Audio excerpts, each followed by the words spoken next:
जी, वफाकी बजट 2026-27 की आमद है और इस बजट के हवाले से फैसलाबाद के सनतकारों ने भी उम्मीदें लगा रखी हैं।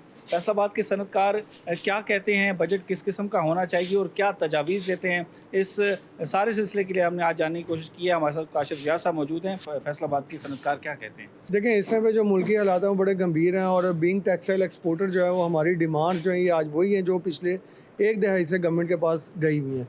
उसमें सबसे बड़ा ये कि सुपर टैक्स का जो नफाज इन्होंने किया था उसको ख़त्म किया जाए, क्योंकि इस टाइम पे इन्फ्लेशन रेट इतना हाई है और इतने नैरो मार्जिन हो चुके हैं कि हम ये सुपर टैक्स वाला जो बर्डन है वो अफोर्ड नहीं करते। हमारा गवर्नमेंट से सबसे बड़ा मुतालबा ये कि अगर आप रियल सेंस में एक्सपोर्ट बढ़ाना चाहते हैं तो जो इंक्रीमेंटल DLTL की शर्त लगा के जो 5% का दिया गया था उसको बहाल किया जाए। फैसलाबाद के जो सनतकार हैं यकीनन वो पुरुमीद हैं कि वो उन्होंने जो सजेशन दी हैं इस पर अमल दरामद किया जाएगा। उम्मीद ये की जा रही है कि हुकूमत इस बजट में इनकी ये तजावीज़ जो है वो मानेंगी, ताकि फैसलाबाद के सनतकार जो हैं वो बआसानी अपनी जो टेक्सटाइल इंडस्ट्री है उसे चला सकें और उनकी मईशत में अपना हिस्सा जो है वो हिस्सा जो है वो डाल सकें। जी, वफाकी बजट की आमद है, जिस पर फैसलाबाद के सनतकार भी पुरुमीद हैं कि हौजरी के शोबे से ताल्लुक़ रखने वाले एक्सपोर्टर्स का कहना है कि उनके लिए बजट में ज़्यादा रिलीफ रखा जाए, फिक्स टैक्स की शर्त को ख़त्म किया जाए। उनका मज़ीद क्या कहना था, जानते हैं ब्यूरो चीफ फैसलाबाद मोहम्मद शहरोज़ इबास से। जी शहरोज़।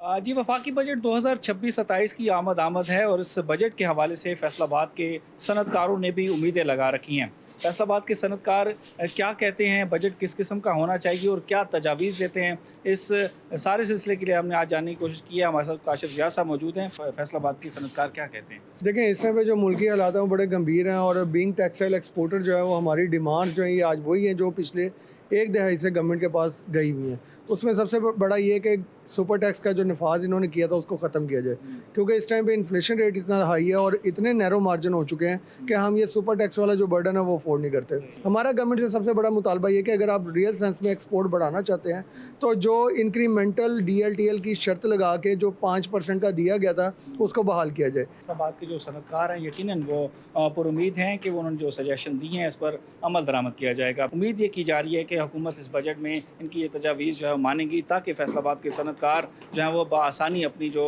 टेक्सटाइल इंडस्ट्री है उसे चला सकें और उनकी मईशत में अपना हिस्सा जो है वो हिस्सा जो है वो डाल सकें। जी, वज़ीर-ए-आज़म शहबाज शरीफ कल से 26 मई तक चीन का दौरा करेंगे। चीनी सदर और वज़ीर-ए-आज़म से मुलाकातें करेंगे।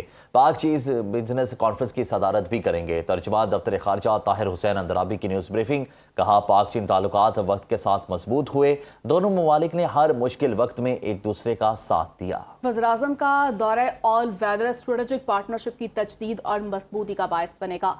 पाक ईरान ताल्लुकात पर बात करते हुए तर्जुमान दफ्तर ख़ारिजा ने कहा, वफाकी वज़ीर दाखिला ने ईरान के 2 दौरे किए, ईरानी क़यादत के साथ अहम मुलाकातें की। पाक ईरान 2 तरफ़ा ताल्लुकात और सिक्योरिटी अमूर पर तफसीली तबादला ख्याल किया गया। 17 मई को सऊदी अरब और मुत्तहिदा अरब अमारात की फ़िज़ाई हदूद में होने वाले ड्रोन हमलों की मज़म्मत भी की गई। उन्होंने 21 मई के वाक़े में शहीद कश्मीरी को खराज अक़ीदत भी पेश किया। कश्मीरी रहनुमाओं की गैर कानूनी हिरासत पर तशवीश का इजहार, आलमी बरादरी से भारत पर इंसानी हकूक़ की पासदारी के लिए जोर देने का मुतालिबा भी किया।